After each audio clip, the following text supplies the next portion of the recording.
Now welcome to the Rob Johnson Sports Show, presented by the Legacy Maker Sports Network. Hey, what's going on, everybody? Welcome to Rob Johnson Sports Show here, presented by the Legacy Maker Sports Network and Rob Johnson Media, specifically Legacy Maker Sports Network.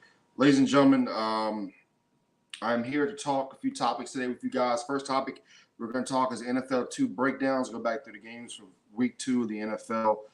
Then we're going to go to college, WNBA, and then let me make sure I have all the topics here correct. So we have the week 2 breakdowns, final breakdowns, college football predictions, WNBA playoff analysis. Then we have Ohio State against Notre Dame, who wins and why. And we'll talk about that in a second. So let's get to the NFL breakdowns, and let's get back to the games that happened this past week. Again, this is not going to be a long show, folks. We are going to try to get this thing out of the way quickly and get it out the way in a good manner. You had the Philadelphia Eagles against the Minnesota Vikings. In that game, the Minnesota Vikings did everything they could to lose the football game. Kirk Cousins, however, was excellent. He was 31 of 44, 364 yards, 4 touchdowns, no interceptions. Jalen Hurts, 193, 1 touchdown, 1 interception. Minnesota Vikings have to do a better job in playing defense. They have to do a better job in giving Kirk Cousins more time and giving him more of a, I feel like they just give him more time to be that productive quarterback that we know that he can be. So let's go to Sunday. Let's go to the Bears and the Buccaneers. Buccaneers win that game. Baker Mayfield has a really good game. Bears lose, go to 0-2. Packers against the Falcons. The Falcons go to 2-0 with a 25-24 win. The Colts get a win on the road in Houston, 31-20. You have the Seattle Seahawks bouncing back after that week 1 loss to the Los Angeles Rams, winning in Detroit, 37-31. Then you have the Titans, who defeated the Chargers. They barely lost to the Saints week 1, but you have the Titans, who beat the LA Chargers despite Justin Herbert having a big game. But Kellen Moore rears his ugly head once again by calling 3 deep pass plays in overtime when you need to be running the football. You have a running game. Use that running game if you're the LA Chargers. Stop trying to be so cute. The Baltimore Ravens take down the Cincinnati Bengals. The Bengals fall to 0-2, 27-24. The Buffalo Bills absolutely demolished the Las Vegas Raiders, 30-10. The Raiders started out really good. Jimmy Garoppolo had a good game, but next thing you know, the Raiders went all over him. Josh Allen has a huge game. Kansas City Chiefs go into Jacksonville, spoil the Jacksonville Jaguars fans' party, 17-9. The Chiefs will continue to get better. I do have concerns about the Jaguars. The 49ers go in to L.A., beat a tough Rams team 30-23. They do give up 23 points, but their defense comes around and plays opportunistic the way they need to be. What concerns me a little bit is Matt Stafford did throw for 307 yards. He had 1 touchdown, 2 interceptions. You have Cooper Kupp, who is not in the fold right now. Now you have Puka Nacua, who is a player out of the University of who's out of BYU. And as we know, folks, BYU always has gems. Just ask the 49ers and their linebacker they have. Let's go down to some of the other games. The New York Giants defeat the Arizona Cardinals 31-28. The Cardinals held a huge lead at first. Saquon Barkley gets hurt once again, unfortunately. And you have the New York Giants come back behind the arm of Daniel Jones. His arm wasn't available week 1 against Dallas, but week 2 he comes through and shows why he earned a little bit of that money that he got from the New York Giants. Again, I'm not pocket watching. I don't do that. So congratulations, Daniel Jones. All players who make their money, I have no problem with it. The Dallas Cowboys defeated the New York Jets 30-10. Zach Wilson had 3 interceptions in the game. He had 1 touchdown. But other than that, Dallas dominated the game. The Washington Commanders come back from a 21-3 deficit to defeat the Denver Broncos 35-33. Russell Wilson throws a Hail Mary late, but then he can't convert on the 2-point. It was apparent either it was a pass interference or it was a holding, whichever one you want to call it, but the Broncos should have had the ball at the 1-yard line. Sean Payton continues to blame everyone but himself, because that's what Sean Payton continues to do. The Miami Dolphins escaped the New England Patriots, who have been playing some really good football early in this season. Beat them 24-17 in New England on Sunday Night Football. The Carolina Panthers go down to the New Orleans Saints in Carolina. 1 or 2 Monday night games, 20-17. Bryce Young had a decent game, but could have done things a little more differently, but the Saints didn't just enough to win the game. The Cleveland Browns were defeated by the Pittsburgh Steelers 26-22. Pittsburgh did just enough. They had 2 turnovers. They had the first interception that was tipped. It was right in tight end's hands. It flipped out of his hands, flipped in another defender's hands. Another player intercepted it, went all the way for a touchdown. The Cleveland Browns had opportunities. Nick Chubb did get hurt, but I think that the Browns will be okay here going forward, as I think that they have a lot of good things coming up for them in the season. Now, let's get to Saturday as we talk about college football. And see, this week, folks, I'm not going to really talk too much about. I'm not going to do too much talking about the all the other games. I'll do that more in the upcoming weeks, but it's just a lot of games to get to. I'll get to the top 25 games, and I'll get to the local games that we have as well that we cover here on the Legacy Maker Sports Network. We have Richmond, and these are the predictions. I'll do top 25 only, plus I'll do the local games. We have Richmond against Stony Brook. I have Richmond coming back and winning that game. Stony Brook is not a very good football team. They are 0-3. Richmond is 1-2. I have Richmond winning that game. You have Maine coming to William Mary. William Mary is 3-0. Maine is 0-3. I'm really hoping to get to that last game of the season against Richmond at William and Mary. Trying to work some things out. Haven't been to a William and Mary game yet this year, but hopefully I'll be at that last game of the season for William and Mary and Richmond to cover that for you guys, along with a few other members of the Legacy Maker Sports Network. But I have William and Mary winning that game. So what we're going to do now, folks, we're just going to go to the top 25, and we're going to do the top 25 college football teams in the top 25. I would go all FBS. Let me also say North Carolina State plays UVA. I have North Carolina State in that game. I believe that Virginia Tech is playing on Saturday as well. Let me check that. Let me go to the ACC. I'm sorry, that's the AAC. Let me go to the ACC and let me check to see if Tech is playing. Yes, Tech is playing at Marshall at noon on Saturday. Marshall's 2-0. Tech is 1-2. I got to give it to Marshall. Not really a big believer right now in Virginia Tech. So let's go to the top 25 and let's talk about the top 25 teams who are playing top 25. The next week, I'll go back to the regular where I pick every game. But this week, top 25 only.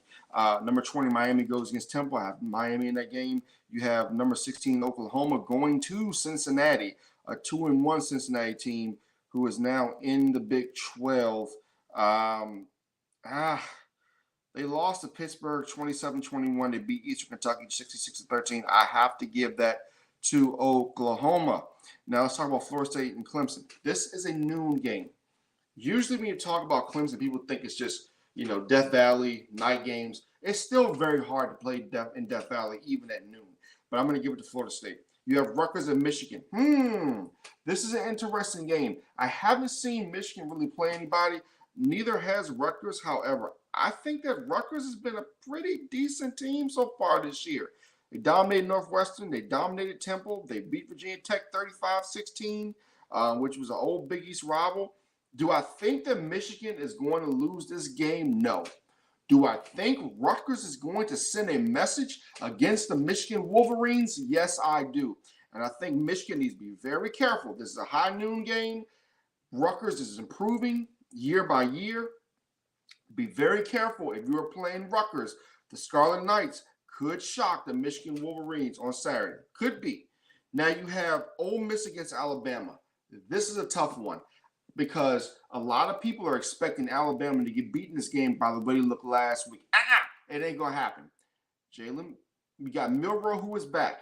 He is the best quarterback for this team. He has the tools to do everything this team needs. Nick Saban, keep him in the fold. Don't take him out. He is the player for you. And I don't think that Ole Miss has what it takes to beat Alabama at Alabama. They're not losing 2 straight at that stadium at all. That's not happening on Nick Saban, in my opinion. Alabama takes this game. You have Colorado and Oregon. I think people forget this is not the same Oregon, right? When you look at Oregon and you look at their season so far, they are 3-0, and I get it. Colorado's only played, Nebraska, they played TCU. But TCU was ranked at the time. They beat Colorado State. Colorado State is a hell of a team. I think they lost to Washington State, but but Washington State also has a really good offense. You look at Oregon; they beat Portland State 81-7. Texas Tech 38-30. You play Hawaii. Hawaii is not a good football team this year, folks. Hawaii is 1-3 on the season. They really haven't played anybody. You lose to Stanford. They beat Albany. They beat Albany. That's all. They beat Albany. I mean, it's Albany.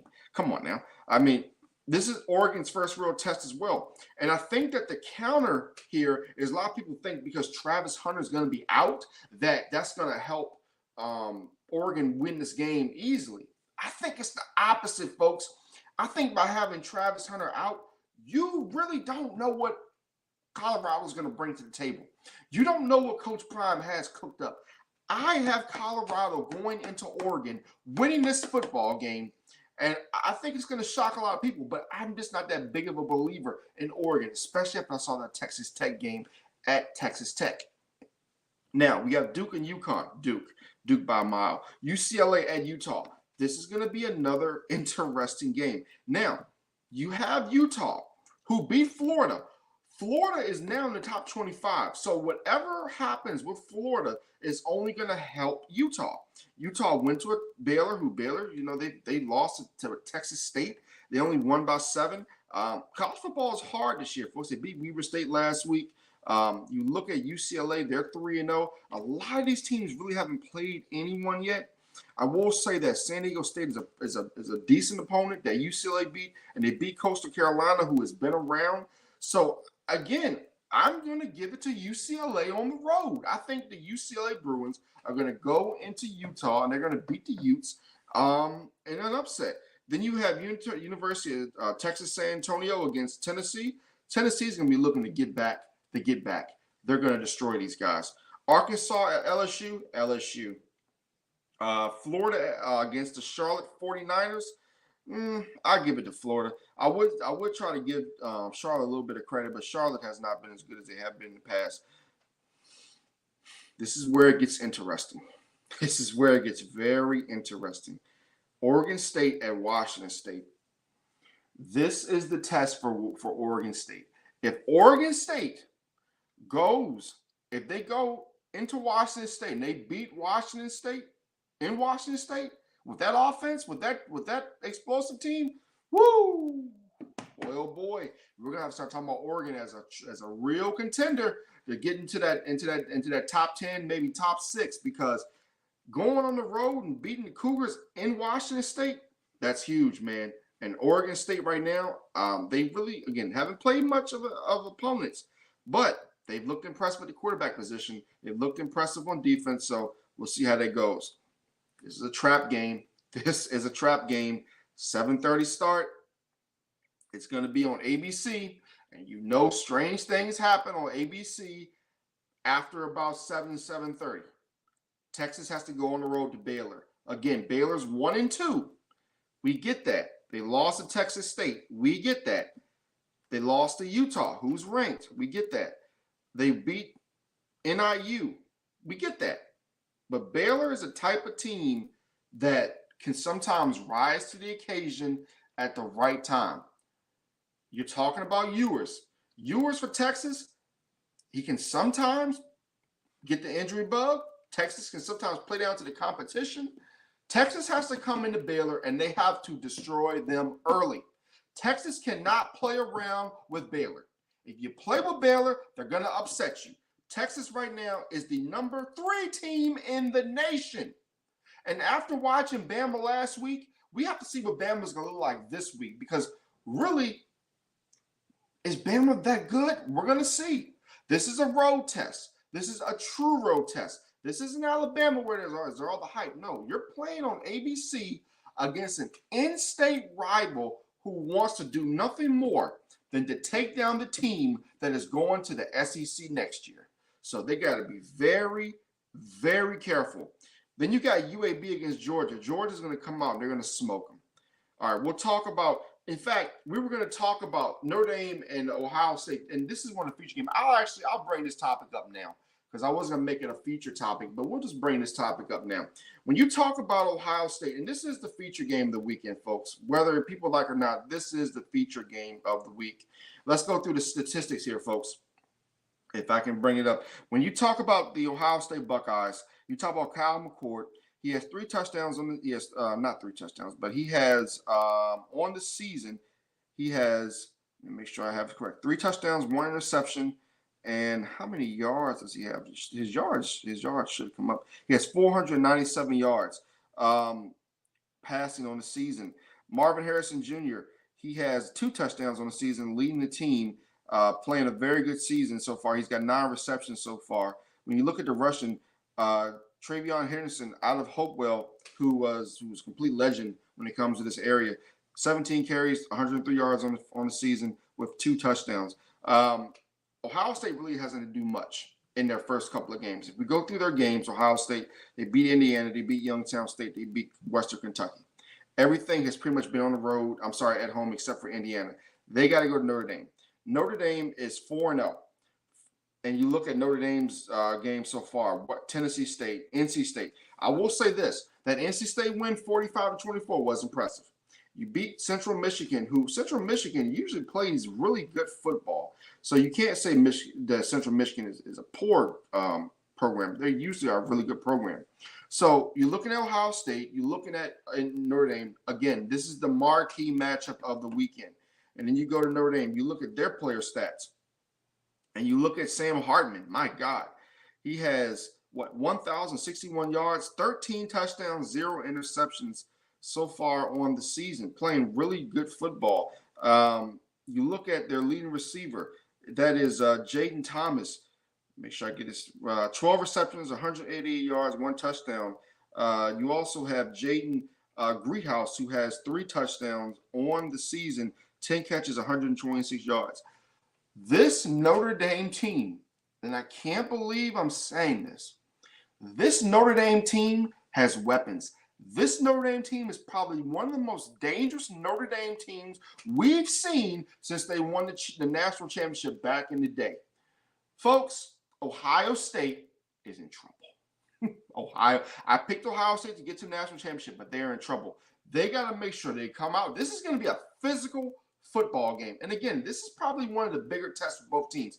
Even though Ohio State played Indiana, who was an in-conference opponent, this is going to be a very hard-hitting football game. Now, people want to talk about the history. Let's go through the history, because with everything, there's always history. Let's go through the history of these college football teams. Notre Dame, wrong graphic, sorry about that. We're going to go back and see. Through the years, their first meeting was 1935. Notre Dame won 18-13. 1936, Ohio State lost 7-2 in a baseball score.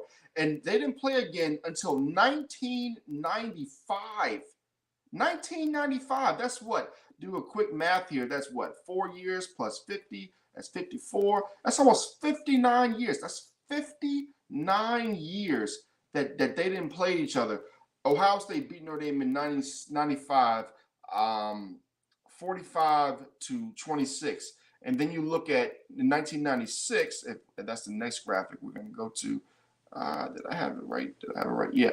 In 1996, Ohio State beat Notre Dame 29-16. And then from there, that was 96. You go to 2005. They started playing in 05. Ohio State beat Notre Dame 34-20 in the Fiesta Bowl. And then in 2015, Ohio State beat Notre Dame again 44-28. And then last year's game, Ohio State beat Notre Dame 21-10. Now, mind you, everyone, that game last year, 21-10, everybody was expecting Ohio State to beat Notre Dame down. They didn't beat them down.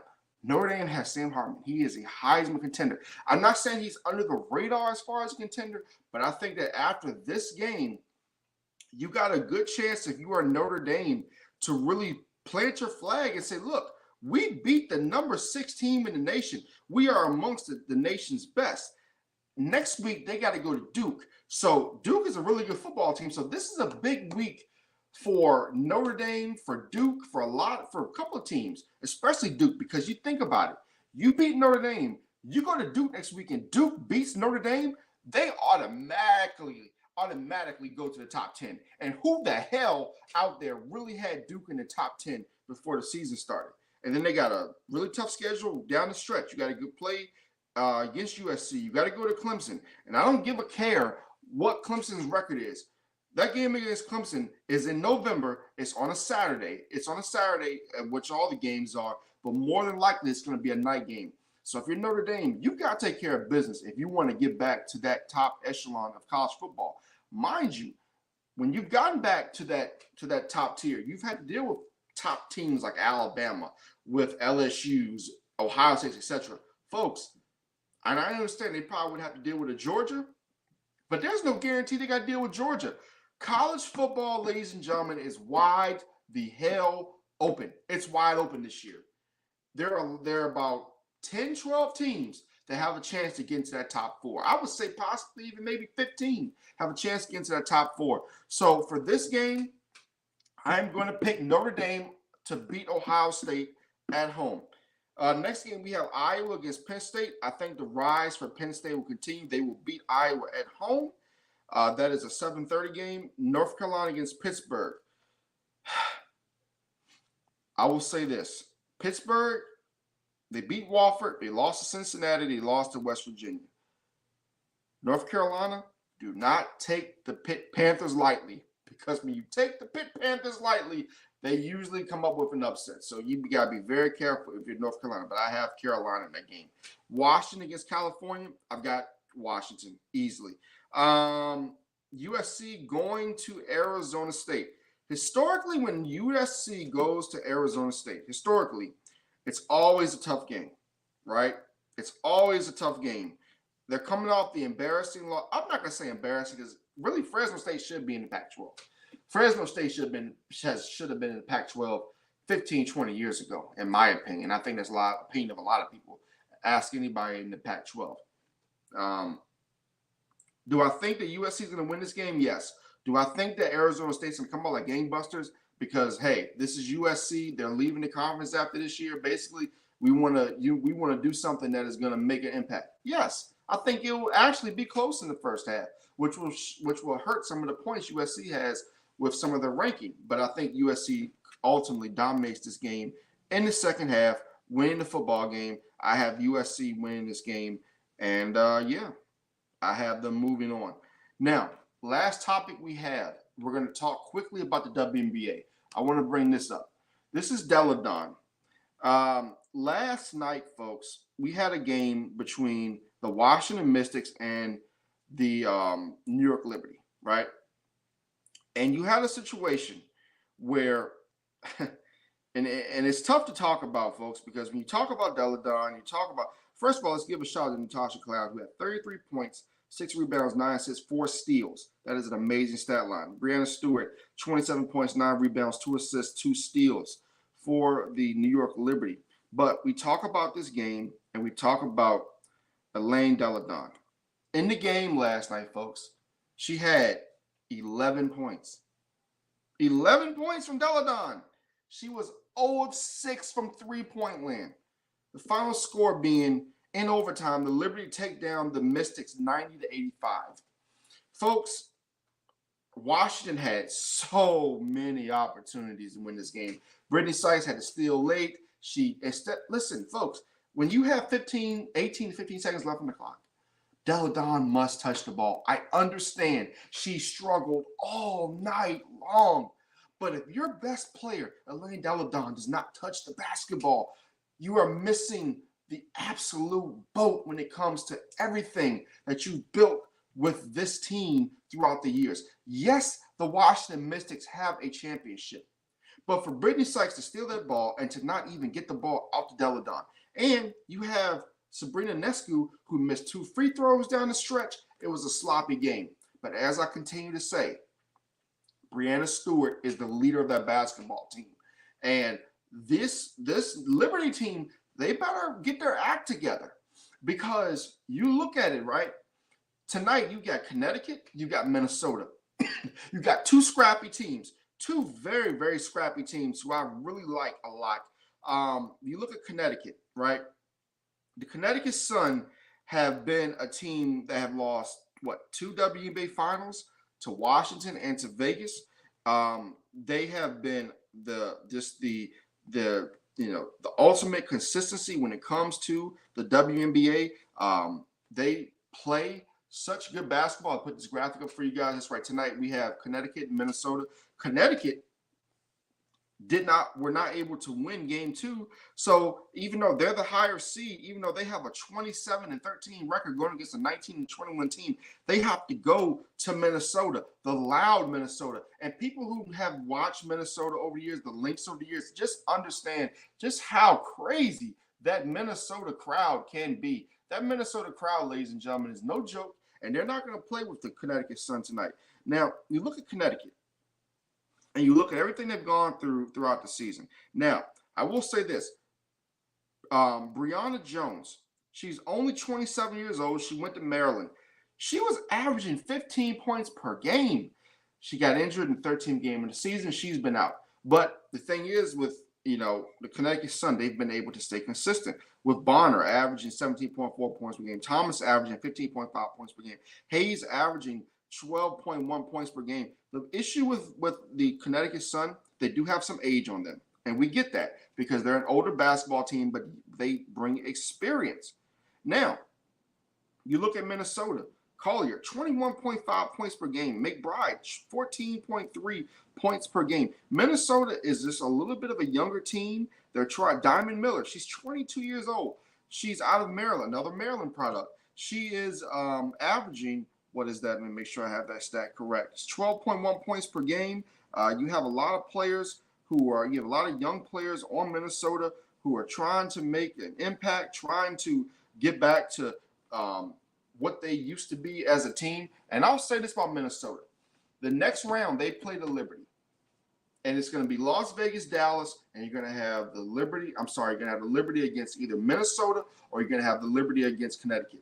I think that the Liberty playing Connecticut is important because they'll be more focused. If Minnesota wins, the Liberty are going to say, man, we can beat these girls. There ain't nothing. Minnesota is a scrappy team. For them to get to a game 3, to do what nobody else in these playoffs have done, that shows you a lot.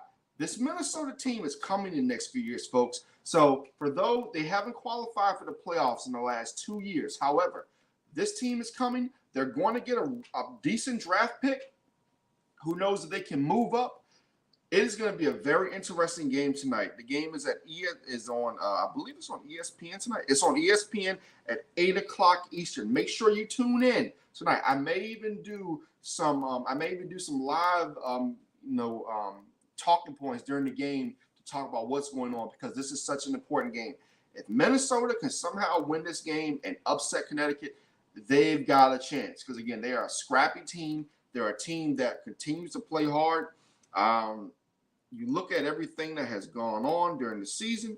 They've played hard throughout the season. And yes, they've taken some bad losses. We get that. And if we go back to when they played over the season, they beat Minnesota. They played the Mystics. How many times they played the Mystics? They played the Mystics once. They played them on May 5th. They beat them. They played them on June the 3rd. They beat them.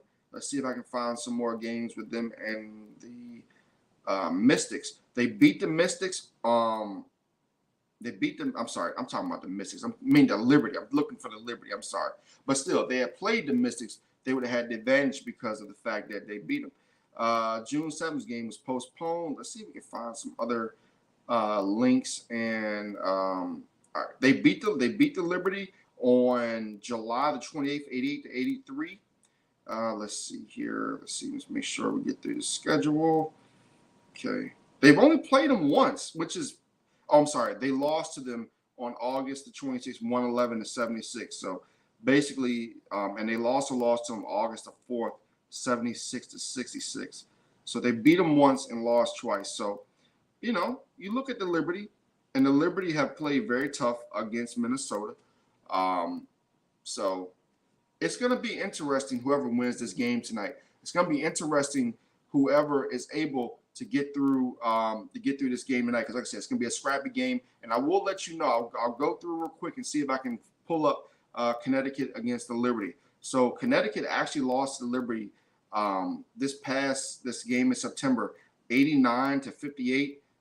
They lost to Liberty 95-90 in August. And let me make sure that I can see if I can bring up everything else Is that it? They also lost to them 89 to 81. Let's see. They lost to them 81 to 65 in May, and they beat them May the 10th 63 to 57. So basically what I'm saying is this. Whoever comes out of tonight's game is going to have to bring their A game against the Liberty, because here's the point that everybody needs to understand about the Liberty, right? Sabrina Ionescu is not the key. She can play hard all she wants. Breanna Stewart, if Breanna Stewart decides to go off, if Breanna Stewart decides that she wants to take over a basketball game, trust me when I tell you, folks, she will be able to take over the basketball game. I watched her in the WNBA Finals years ago. It was like maybe 4 or 5 years ago. She dominated. She's the best player on the floor. Easily the best player on the floor. You look at Sabrina Ionescu. She only averages, 17 points per game? Breanna Stewart's averaging 23 points per game. Vandershoot, 10.5 points per game. She's a veteran. She's 34, but she knows what to do on the basketball court. You look at Laney. She's 29. She's able to average 12.8 points per game. You got Jones, who's in the middle. She's 6'6". She's 29 years old. She averages, let me make sure I have that stat correct, 11.9 points, 11.3 points per game. So it's all going to be predicated on what the Liberty are going to do in the next round. Are they going to take their opponent lightly, or are they going to be the ones to start the engine fast? Because we all know that it's going to probably be Aces against Liberty. But if the Liberty and the Aces don't handle their business next round, trust me, Dallas is ready to ascend. Dallas is ready to upset the Las Vegas Aces. And again, I'll say it again, the Minnesota Lynx are a scrappy bunch. They're 19-21, but they are ready to take the bull by the horn. So Connecticut better be ready, and then the Liberty better be ready, because the Minnesota Lynx, especially tonight, when you get them, I just challenge anybody. Tune in tonight, ESPN, 8 p.m. Check out that Minnesota crowd. It's the best crowd, one of the better crowds in sports. So, yep, that's what I gotta say about that. So, ladies and gentlemen, thank you very much. I'll get a comment from Darrell Owens. Mystics Liberty series can be a good one. It was a good one. The series is now over. It was a good one, but unfortunately, Elaine Deladon couldn't step up to the plate. 0 of 6 from three-point land. Only 11 points. She struggled the entire series. When Natasha Cloud has 33 points, you got to get it done. You wasted Natasha Cloud's great stat line, but it's all good. We will see the Washington Mystics next year, possibly without Deladon. She's an unrestricted free agent. So, and like I said, there is a lot of good talent coming to the WNBA draft. And let me let you guys know, I will be covering the WNBA draft here very soon. Legacy Media Sports Network. Hopefully we can get deep into the WNBA draft and bring you guys a mock as well. Guys, thank you very much. Guys and ladies and gentlemen, kids, dogs, cats, whatever you all are out there. Thank you very much for checking in to Rob Johnson Sports Show episode 25. I will be back with you guys hopefully next Monday night for episode 26. So hopefully I'll be back with you guys next Monday night at 11:30 as we talk some Monday Night Football and we do Monday Night Raw review. That'll be the only thing we'll talk about next Monday night. It's Raw review and then the 2 Monday Night Football games. Guys, you have a great day. See you next time.